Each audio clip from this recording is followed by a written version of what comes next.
Evening to everyone. I Neodev Ghosh, Peace House Vice Captain. And I, Vidhan Narayan, Unity House Vice Captain. Welcome you all to the digital platform of BHIS Council Chronicles. BHIS has always been innovative with respect to its extracurricular activities. BHIS Chronicles, time and again, has been making lovely endeavors to open the arena of widespread knowledge to the vast spectrum of speakers from different fields. BHIS Student Council takes the initiative with an enterprising and informative session with Mr. Divesh Bhatija. Mr. Divesh Bhatija is a known name in the education sphere for his contribution in the field of mathematics. He introduced the subconscious method of learning mathematics and relating every concept to daily life activities. He is working on creating the awareness of the subject by his innovative methods. He is a graduate of HR College of Commerce and Economics and completed his postgraduate from University of Westminster in full scholarship. While working as an analyst in Cushman and Wakefield, he decided to step into the field of mathematics and explore it. Besides being a curator, ambassador, master trainer, and creative educator, he is the co-founder of Unmatched School, formerly known as the Dinasan Learning. We would like to welcome our guest speaker for the day, Mr. Divesh Bhatija, who will throw light on math katha or math stories. Not wasting much time, let's ask a guest speaker to talk magniloquently on this topic, which will lead us to give approbation for his magnificent work.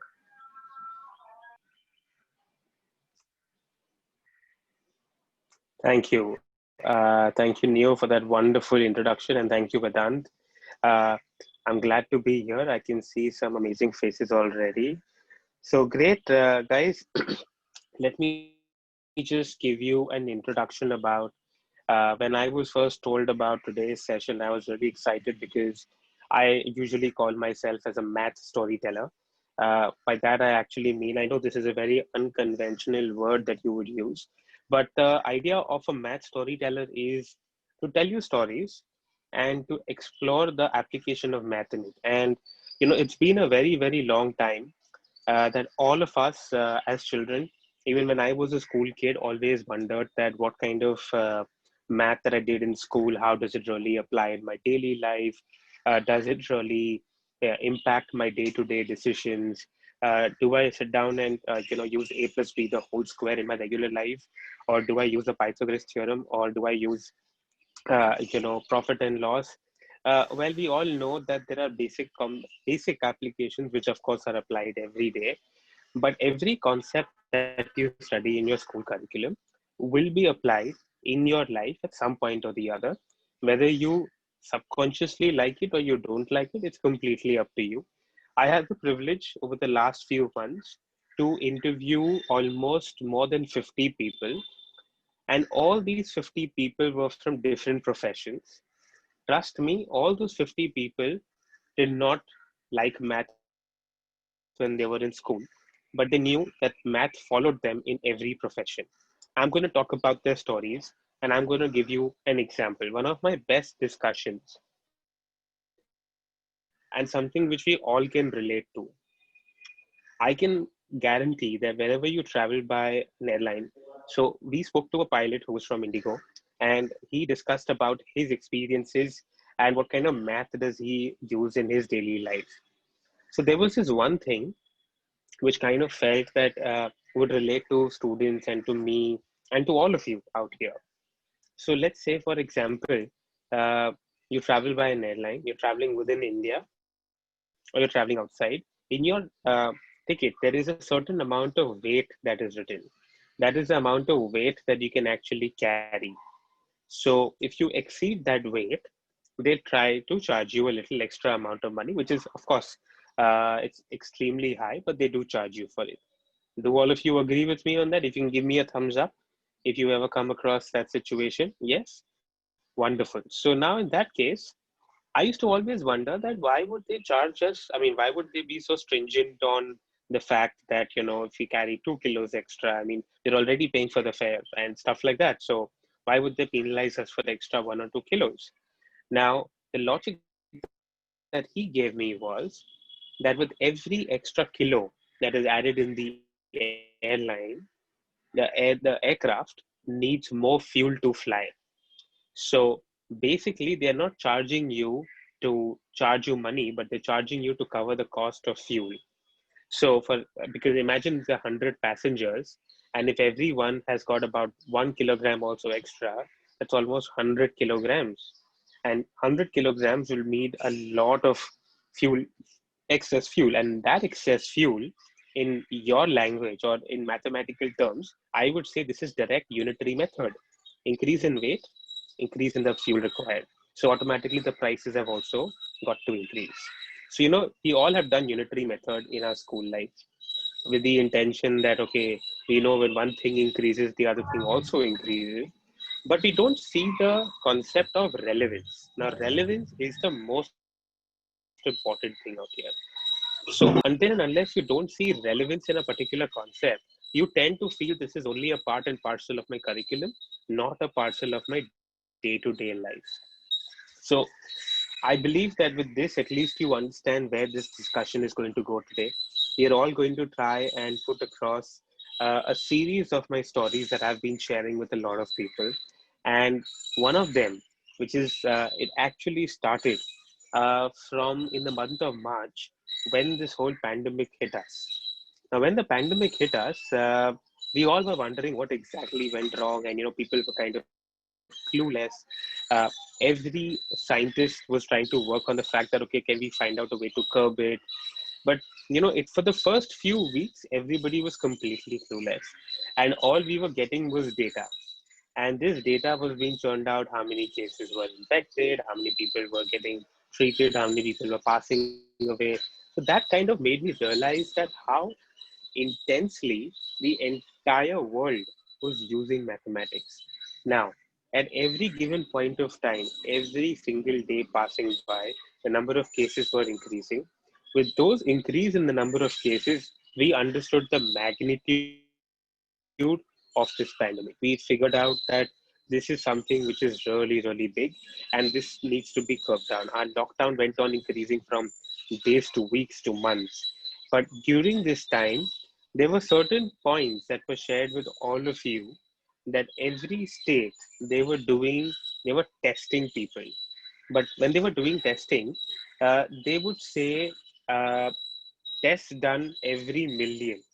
Now, what does this mean? So every state never was saying that we've conducted 5,000 tests or 3,000 tests.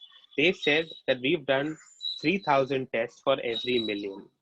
Why were you using this? I mean, it's a good point to think on. The fact that every state refused to talk in terms of percentage, but was only talking about tests conducted for every million.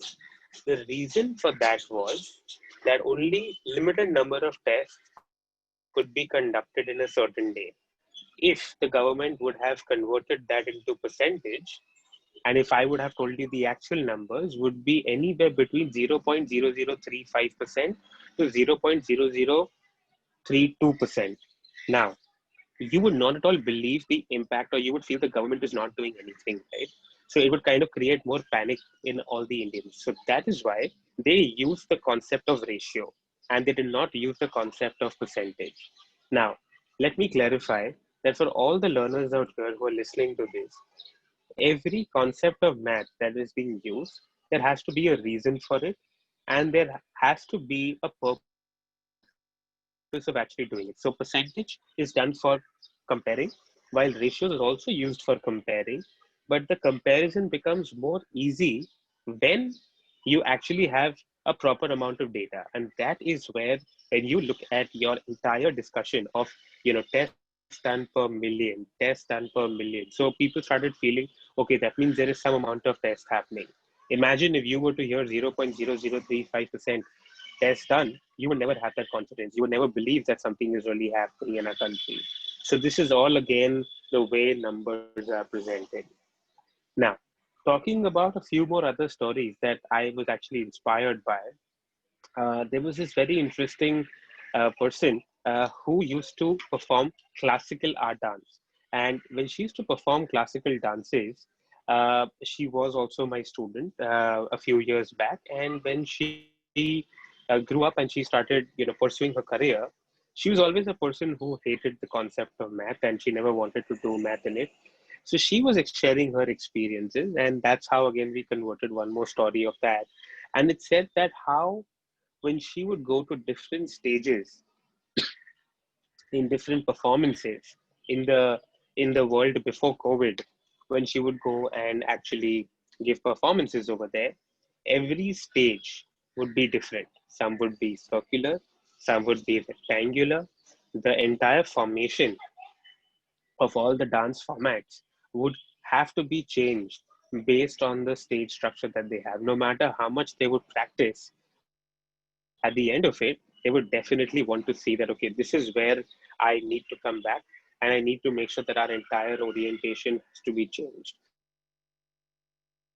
So that is where we saw that how consistently, that how all these children actually had to change the way their dance moves would be, their beats, their movements, everything is so synchronized and it is so time and beat driven that it has to be a pattern of mathematics which derives them to reach that performance. Think about it. If you are watching a famous Bollywood dance, and if you are looking at, somebody performing over there, every step, even if you performed in your school cultural program ever in life, you would have always noticed the choreographer would tell you give you steps in terms of 1, 2, 3, 4, then change. So you'd always have a little bit of application of math involved in every little thing. Talking about Bollywood, I had an interesting conversation with a producer from Bollywood, and he said something which was very, very interesting. Usually, we watch a film which is about, say, 3 hours or maybe 2.5 hours these days. Now, in this 2.5 hours, can anyone make a guess? Now, you can leave your comments on the chat box. You can make a guess that how much time would they actually need to shoot for making a 3 hour film, approximately? How many days, weeks, or months would they need? Any guesses, anybody? I'm happy to see your chat box. Okay, we are receiving some great responses. 4 to 6 months, a year or two, at least 60 days. Yes, that's the minimum least. So, on an average, we would need at least around 8 to 9 months. Of course, there are certain films that are done before that, some are done longer than that also. But on an average, 8 to 9 months is what is needed. The interesting thing that he said was in the entire day of a shooting, their target is how much minutes of the movie can they actually extract from that film. Can you imagine that in a whole day of shooting, they manage to extract anywhere between 1 to 2 minutes of film? So after spending almost 10 to 12 hours of shooting, they are only able to get about 1 to 2 minutes per day. So that itself again calculates the whole application of math around it. And this is also an important application of algebra. Now you might wonder how would you consider algebra and movies? Uh, you're watching a film. Why would you want to see the algebra involved in it? Well, let me tell you that while a film is being made, there is a whole equation that goes into the film in order to make sure the film is within the budget. Are you all with me? Right? Now, when I'm talking about this as a film, I'm talking about something very specifically which says that, okay, here we are. We have, say, a lead actor, we have a lead actress, we have a few more other main lead roles, then we have a supporting cast. There's a long equation which is actually being built one after the other. Then there are other factors, like, say, for example, while the film is being shot, then every cameraman on every different camera needs to have a certain amount of angle which has to actually get the best shot. Now, you might wonder, approximately, there are at least 5 to 8 cameras from different angles, minimum, which are applied in a set for every shot that is taken. That is mainly and mainly to identify that, okay, we've got 8 shots or 8 different angles of the same shot, and then they choose which one is the best.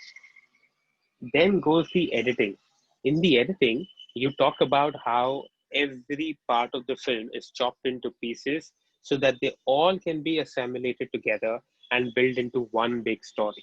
And when you watch the film, you feel it's a continuous process, while the entire process does take time. So imagine every bit of the film that you watch. There's a lot of math involved in it, which says in every scene how many people should be there, how long will, for how much percentage of the time is the lead actor's on-screen presence.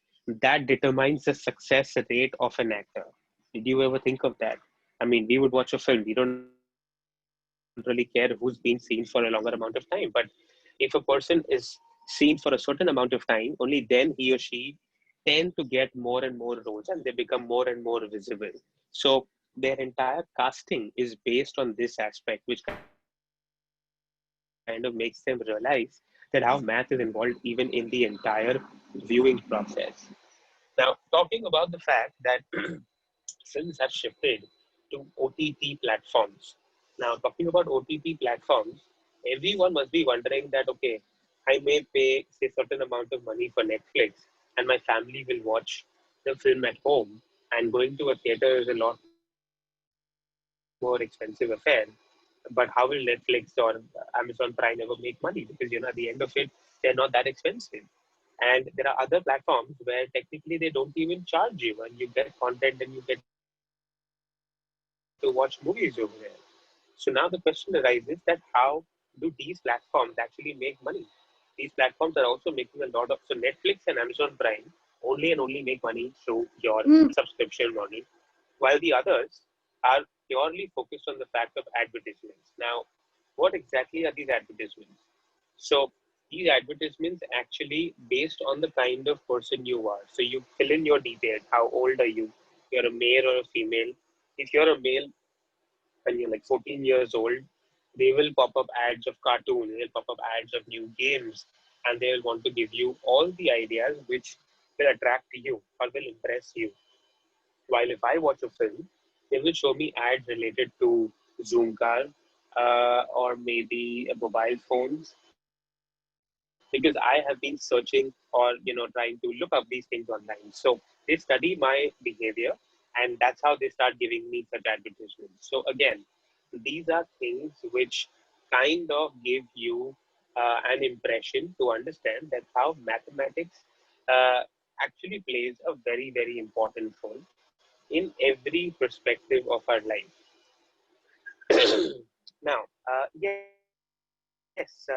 Anya, there are premium options which are without that, and like I said, those companies only and only make revenue from the subscriptions. There are no advertisements over there.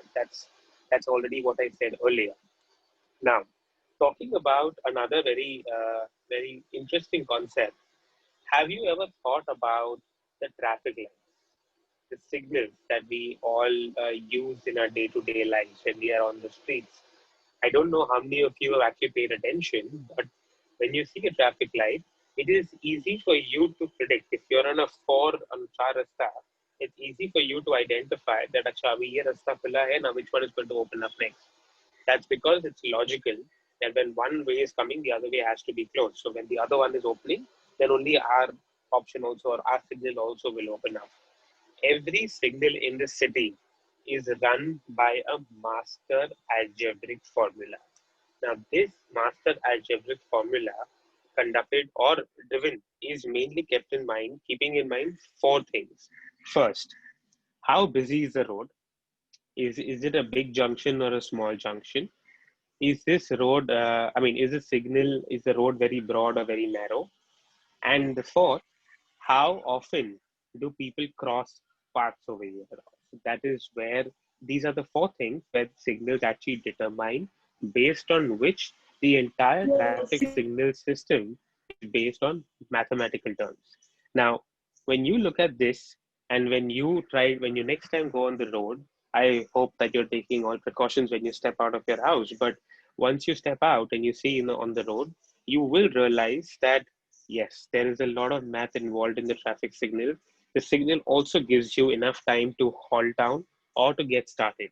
So let's say, for example, if you are the signal is green, it will never go directly to red, because then there will be jerks by the car, and then they may land up getting hit by each other. So that's why they first flash the yellow. Now, of course, we all know this logically, but mathematically, there's certain amount of time between the green and the red and the yellow. It actually is kept in mind, keeping in mind the average speed of a car on that road, and at what speed will that car, if the car is not breaking any rules, then at what speed will the car actually be able to control. So the minute the yellow light is flashed, all the cars moving should start pressing on the brake. And that is what it is actually meant. Of course, on unfortunately in our case, in our country, what happens is the minute we see yellow, we drive faster and you want to get away from the signal. But unfortunately, that's not the purpose. The purpose is to stop driving fast from that very minute. But nevertheless, so this is one other important aspect. Now, we all have always thought of, we've heard this very interesting GST. I'm sure all of you have you heard the word GST, and everyone, where whatever you buy lands up paying some amount of GST. Now, GST was another form of tax. Now, most of the kids usually feel that GST is a very simple thing, which it is, of course. But when it comes to calculation of GST, it's a very tricky situation. So let's say, for example, if I tell you a product is for worth 100 rupees and you have to add 18% GST on it, then you can just find out 18% upon 100. And this is what you're going to calculate. It'll be 118 rupees. But what if I told you that your cost is 100 rupees, which includes GST? Can anyone take a guess? What would that be like? So what would be the actual price and what would be the tax amount in it? Anybody who would like to take that guess?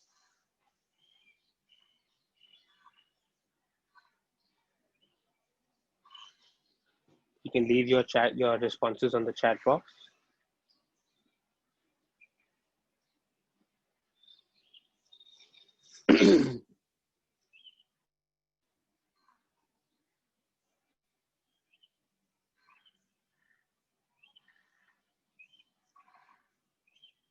I'm going to wait for another 30 seconds.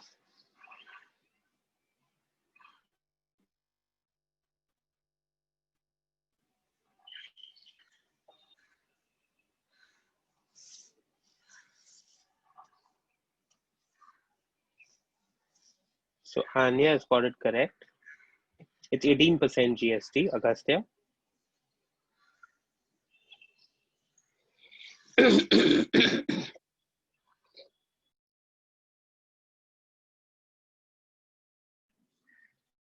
Okay.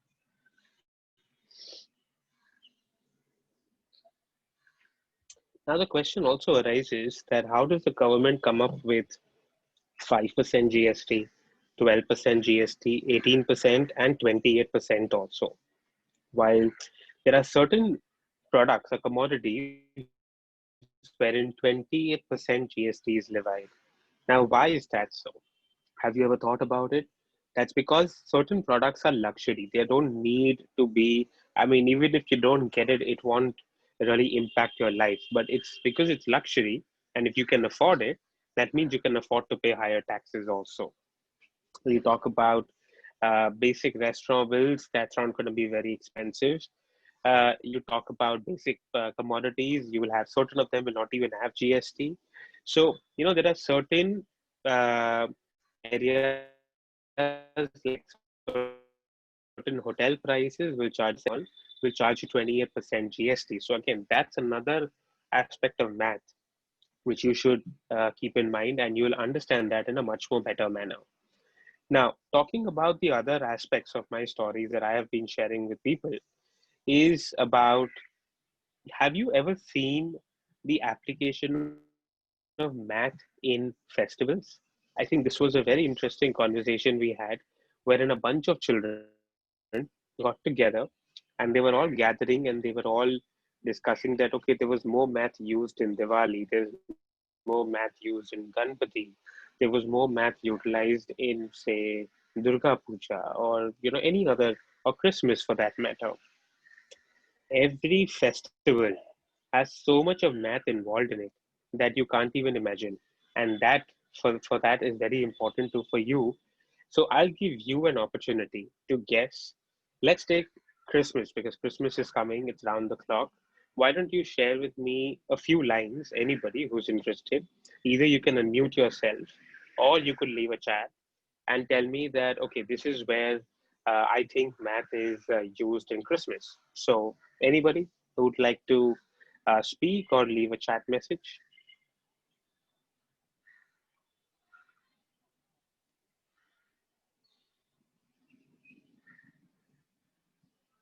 Okay, we already started getting responses from Anya. Yes, budget for the decor stuff. Okay. Anybody who would like to in counting gifts and decorations? Yes, shapes. Okay. In decorating the Christmas tree? So, Yes. mathematics is used in Christmas when we are decorating the trees Mhm. and when many things are of mathematics, like the shape of circle, the shape of triangle. These also Mhm. are things of mathematics. How about if we imagine the Christmas tree itself? The Christmas tree stands on a perpendicular, while all Yes. the branches that are coming out, they all form an acute angle from the main branch. Oh, yes. So, Have you ever thought of that? uh, no, sir, I have not thought.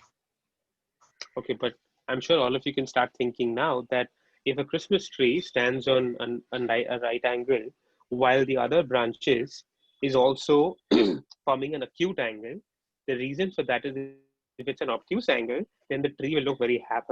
And the pine tree, which is a combination of which we use in Christmas tree, is something which has all its branches only in acute angle. And that's mainly because those trees are usually found in snow-clad regions, and the intention is the snows to fall, and that is why these trees are so pointed that they fall and the snow can shed off from there. So that would be another option. Sorry. Okay. Let's read some other responses also out here. The shape of Christmas trees are like pyramids. Yes, very good. They're conifers in shape. Okay, very good. Now, with this, I'm pretty confident that you guys have already started, like, say,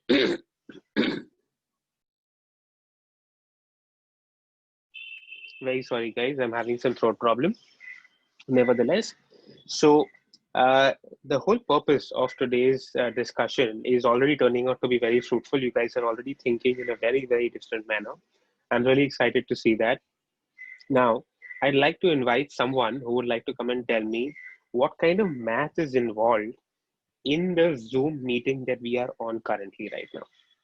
We are sitting on a Zoom platform. What kind of math do you think is being applied? Can anyone take a guess? I So would meeting suggest ID. So meeting yes, ID. meeting ID. Okay. Anything else? So the picture, so the camera is showing that is also in the mathematics shape. Correct. So So the what's angle of our mhm, cameras. the angle of your cameras? Okay, very good. And Excuse me, sir. So can it yes, also be in So the Wi-Fi shape use of the because screen. it always shows in numerals. So correct. Okay. the shape of the Yes. screen. Shape of the screen. Yes. And also, if you see the number of boxes that are there, The number number of of participants. participants. Yes, absolutely. So If Ali just mentioned that. Yes, So everybody has mentioned their grades, grade 3, grade 4, grade 5, like this, the numbers. correct. Yes. Um, we So have the a, time the meeting has been going on for. oh, yes, the time for how long the meeting has been going on. Yes, very good. So Vanya has mentioned that I think there must be a particular application or website from which apps are made. So math must be included in that also. Yes, very true. Everything that you see is all mathematically driven because all these platforms that you're using, all these softwares that you're using, they all have somewhere some sort of correlation or strong combination of mathematics in it, which is very, very true. Well done, everyone. I think coding also, yes, I think everyone is now well aware about coding these days and the application of math also in that. How about if we look at, if you ever have experienced, I have been to your school and I remember, visiting your school and standing in the ground where you all have your assembly. And I know the way you guys stand in a line. So your teachers plan that in a way so that when you guys come to school, you guys can easily come and assemble your lines, and even your dispersal becomes very smooth. So there's a lot of math involved over there. There's a typical process that you guys follow. So there are some, so in your ground floor, there are certain number of classrooms where the library is there, the computer lab is there. As far as I remember, it was there on the ground floor. I don't know if it is still there or no, but the computer lab and the library was on the ground floor. And then you have on the first floor, you have a bunch of other classes, and you used to have that huge auditorium hall where I used to take all the sessions with you guys. And I remember in that auditorium, depending on the number of students, uh, all your school people would have to arrange the number of chairs, the kind of seating arrangement I would require, the kind of mic, the projector, the whiteboard, the material that would be needed. Everything would be pre-decided, and all of that goes in some sort of planning for mathematics. So if you feel that right now, when you visit your school next, hopefully very soon, whenever you do that, every nick and corner of your school uh, will have some or the other application of math. It is not possible that not a single part of your school will not have math. So on the at the reception area where you see all the trophies and everything kept, your reception area where they all sit, everything has got mathematical applications so that when you enter the reception, you get to see all of those things in a much more easier manner, and you get to know how good the school is, right? Now, I'm getting a few more messages. Yes, the number of chairs and tables in each class. Correct. The area of the blackboard and area of each class. Excellent. So I think now you guys are already thinking like me. Excellent. And has anyone thought about cricket and math? One of my most favorite concepts. I'm a fond lover of cricket, and I love to see the concept of math and cricket combined together. Yes, sir. So, have have you ever seen, So, uh, you so know, the bat yes, and the go balls ahead. are the part of the mathematics. The bat and balls Correct. The are, shapes. and Correct. So the angle at which the ball has been hit. Hmm. At the angle which the ball has been bowled and hit, both. Okay. And anything else? Sir, by The count of number of players in a overs, match. Number of players in a match. the number of Yes. Yeah. overs, Number sir, of overs. Yes. A sir, like number number, of batsmen and number of bowlers and like all Correct. rounders. Yes. Very true. the number of balls The in a single space over, left between each fielder to stand, Correct. Very and the true. the area of August. the the whole number of playground. balls in one over, True. Okay. Yes. sir, number of shots, Number of shots. So the Okay. area of pitch. Area of the pitch. Okay. Interesting. And there's so many things. Come on.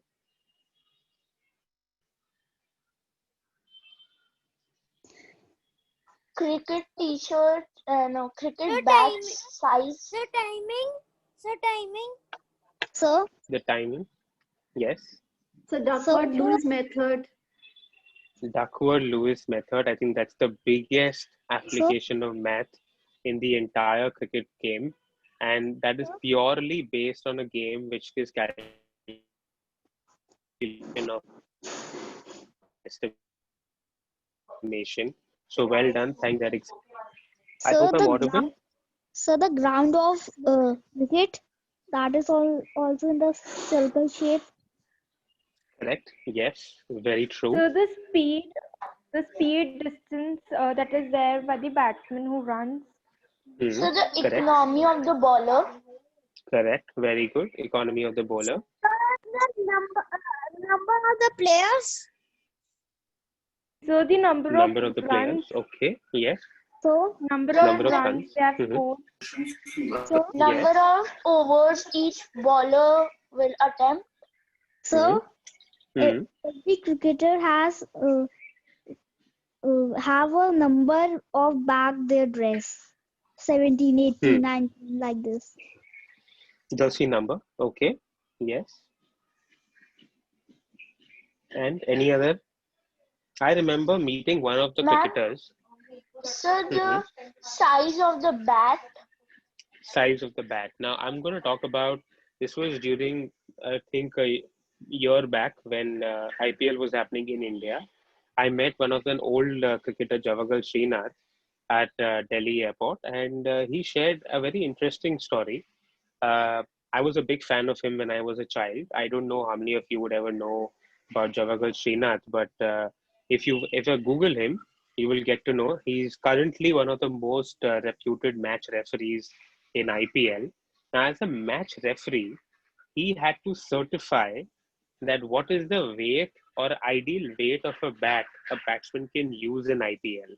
If that weight exceeded a certain amount of weight, then the batsman would be penalized. Now, you and I would never ever think on those lines, and that is why every batsman have their own amount, own weight of the bat, but there are certain rules also that the bat cannot be too heavy beyond a certain point.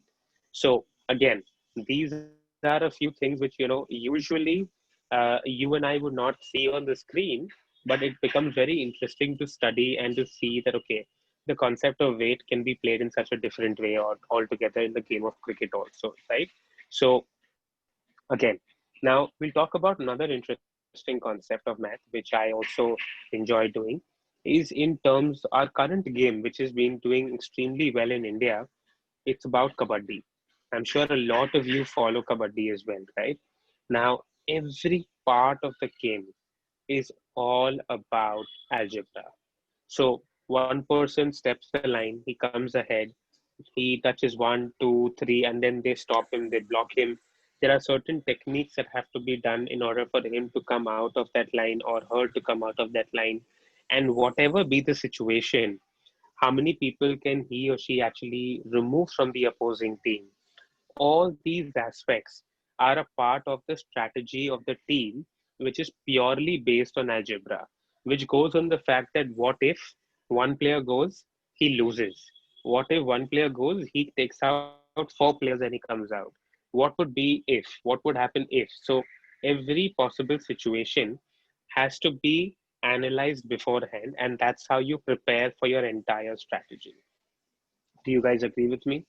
So when we talk about such interesting things, I would suggest, you should pick up a favorite sport of yours. I'm sure next year is going to be an interesting year when Olympics will come back. And, I remember uh, every year every time when there's Olympics, at least a year or two before that, all the teams go to the same country where they do tryouts. They try to, at least give their attempt to get qualified.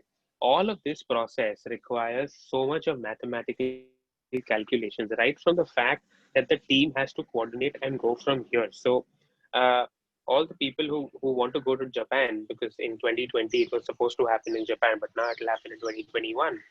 So the entire country of Japan had to undergo major renovation just in order to bear the entire, say, crowd of Olympics. So, say in 2019, I was in Japan, and luckily on our aircraft, I think at least about 30 athletes of India were traveling with us and who had gone for their tryouts that time. And all of these players were talking to me, and I could actually understand with them that somebody was a a player who would, I don't know the exact word. I mean, I don't want to use the wrong word, but I think it's called shot put. You have to take the heavy ball and you had to throw. I don't know what is it called in Olympics, but there's another specific word for it. And that particular player who had the most amount of math involved in it by saying that at what position will she have to hold the ball and at what angle she has to pick it up and actually throw it up beyond a certain point, and how that person can actually decide that what is the amount of distance that the person will be able to throw after a certain amount of practice, and what is the kind of surface. So the purpose of going in 2019 over there is to understand how the surface will be, how the conditions will be, and also to qualify as well, because you can play in your area very well, but when you have to travel outside, the conditions change, the situations change, the weather is different, so they want you to get an exposure to all of that as well. So again, so if I have to go back a little bit and tell you another example, there is this cricketer who used to play for India, who's also works with me on a very close project, uh, Sir, Ajit Agarkar. You want to say something? Yes, sir, sir, I can give an example of mathematics. Yes. So in our homes, windows are of many shapes: circle, square, Hmm. rectangle, many shapes. That are Hmm. also mathematics part that want to add in.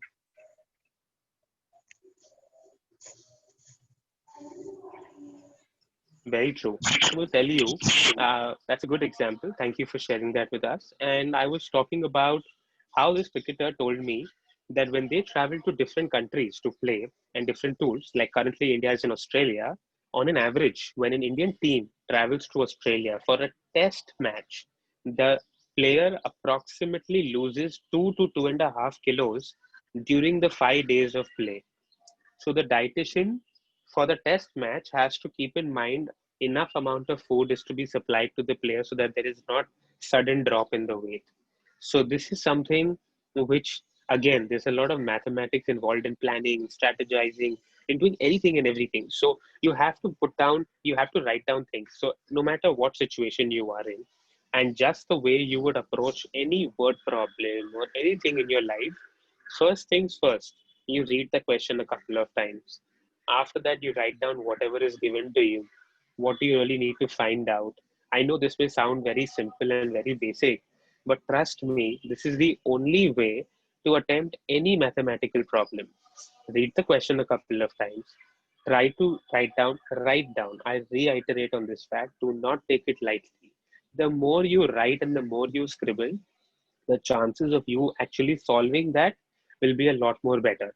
So write down what you have available and write down what you have to actually find out. And then towards the end, you can look at the fact of how are you going to actually get those answers. So you have to try as many solutions as possible, as many formulas as possible. But at the same time, always write this down. It is very, very important. Now, let's also talk about uh, this whole concept of plantation. Recently I was doing a session with a few kids and they were planting a home garden. So when they were planting a home garden, they had identified 16 different plants, and these 16 different plants they had identified. Now you may wonder what kind of math is involved in planting seeds, how does it make a big difference, but can you imagine the calculations of mathematics that went in there was how much soil was required for each and every seed, what is the amount of water that was required to all of them, because all of them would be kept in home gardens so that they'll not be watered every day. They would be packed in boxes and they would be packed by thin wraps. Water would be seeped in and there would be a few holes in the bottom so that the excess water could be removed out. So these children, what they did was they found out approximately how many days will each and every seed take to germinate.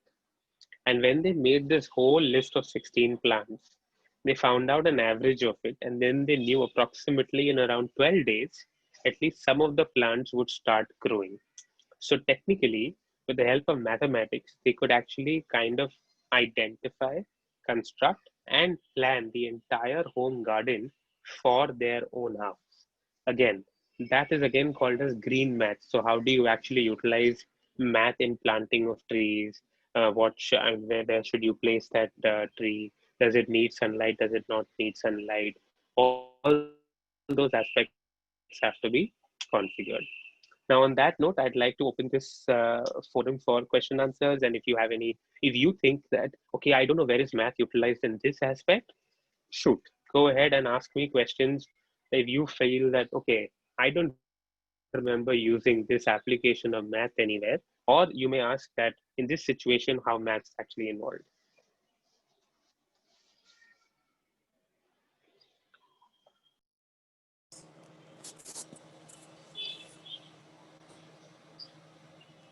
Sir, how can I collaborate maths with metaphysics? With? Sir, with metaphysics. Okay. Tell me the concept of physics. What does metaphysics actually mean, in your opinion?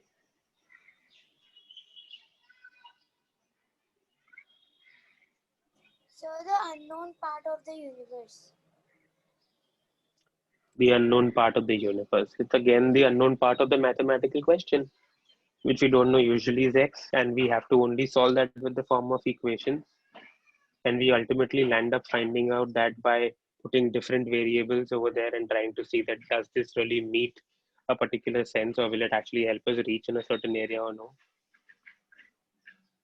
I think there is a little bit of a network issue. Just give me 1 second. I need to change your Wi-Fi. Just hold on for a second.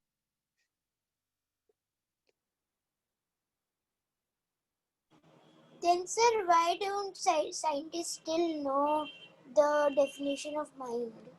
Agassi, just wait for a moment. Sir has gone to fix up his Wi-Fi. Just keep your question in reserve. And children, ask one by one. Be systematic in asking, okay? Be organized. You can also write in the chat section and we'll read it out for you.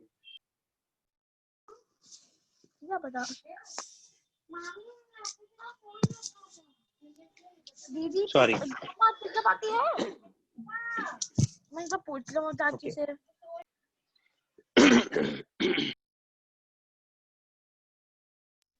Who's next? Anybody who was the next question? Sir, I believe Augusta has a follow-up question. Augusta, please ask your question. Yes, sir, he's asked this question. So why scientists can't define mind? So what happens is that that's a very scientific question technically, but if you ask me mathematically, the reason why they can't define is because there are multiple complex uh, neurons in our mind or in our brain for that matter, which actually kind of put you in a spot wherein you do not know that on one particular working, how will the others not work or will not function in a particular manner. So so let's say for example,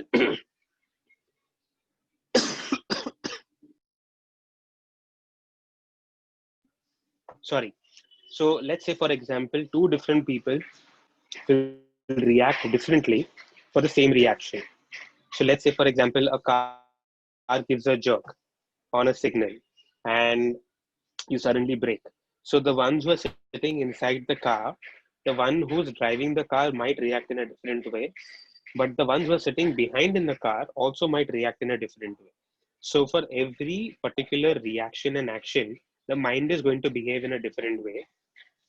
And for the same situation, for two different children or two different people for that matter, will always differ from person to person. And that is why it is a very complex situation. And that is why scientists have not been able to define that. I hope that partially answers your question, but unfortunately, I'm not a scientist, so I may not be able to throw beyond this in terms of knowledge on that part. But yes, any other questions beyond this? Sir? Hmm. But sir, then what is that one thing that goes out from the human body that the human dies, the body dies? Okay, again, that's not a mathematical question, but from a scientific point of view, I honestly don't know that answer, and it's something very mythological. So I think I'll have to pass that question. And I would request all of you to suggest and talk about mathematical discussions. So yes, who's next?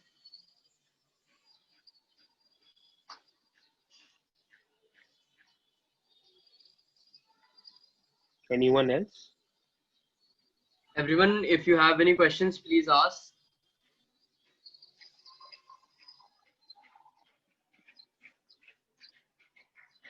We have Vedant who wants to ask a question. So I that found happened by mistake. maths. So I Okay, found maths in the spelling of Coca-Cola. sorry, you found math in the. Sir, I found maths in the spelling of Coca-Cola. Okay, elaborate. So the spelling of Coca-Cola is C-O-C-A and then C-O-L-A. So Hmm. C can be half a circle, then O is Hmm. a full circle. C is Hmm. another half, and then the A is like a right angle, so like a acute angle, so it's A. So the Coca will become half circle, full circle, half circle A, and the Cola will become a half circle, full circle, right angle, the L and A. So technically, all the alphabets are of the same size, right? Like everything will have either a part of a circle or will have some sort of angles involved in it. So I must say, interesting observation though. Well done on Coca-Cola's name. You've mathematically driven it. Excellent. Yes. Anyone else with any other interesting question? And so in Coca-Cola bottle, that can is Hmm. also a cylinder. So it is also Yes. part of mathematics. Correct. Yes. That's also a part of math. And if you read the can also, if you read the ingredients on the can as well, you will definitely understand that how every part of the ingredient is either mentioned in grams or in ratio or in percentage so that you get an idea what you're actually consuming. I'm sure none of you actually go and read what is written on the can. Once you bought it, you just drink it and discard the can. But the next time when you do it, just read what all is involved over there, get the ingredients so that you have a better understanding for the same as well. Okay, yes. Who's next?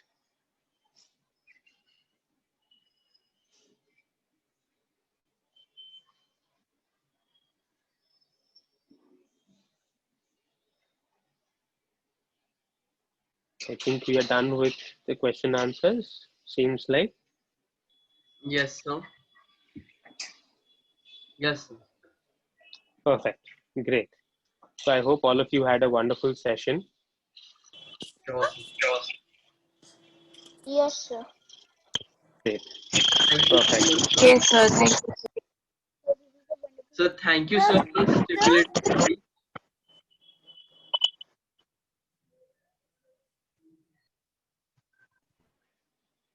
Yes, Neo, you were saying something? Yes, thank you, sir, for the speech. It was a revelation for everyone. We would love to know Glad. more about maths. That's great. So all of you now next time, all you have to do is just look around you, everyone, and try to see what math could be there behind this and what would happen if there was no math involved in it. So yes, I wish you all the very best, everyone. I hope all of you enjoy loving math and keep spreading the language of math as well. Yes, thank you so much for having me out here. It was a wonderful interaction. I have to say, all the children had some brilliant responses and some great interaction also. So thanks, Neo. Thanks, Thank you, sir. Vedant, and thank Thank you, you, sir. Thank you, sir. Bhatija, ma'am. Our heartfelt gratitude to our founder and CEO, Mrs. Preeti Agarwal, for initiating such talks, which kindles us in the curiosity and deepens our knowledge. Thank you, sir. And we convey our gratitude to our speaker, Mr. Divesh Bhatija, for the dynamic talk. Thank you so much, everyone, to be a part of this BHIS Council Chronicles. We will meet tomorrow on 13 December 2020 at the same time with another guest speaker, Ms. Girija Gopinath. Thank you. Thank you. Bye bye. Bye, sir. Thank you.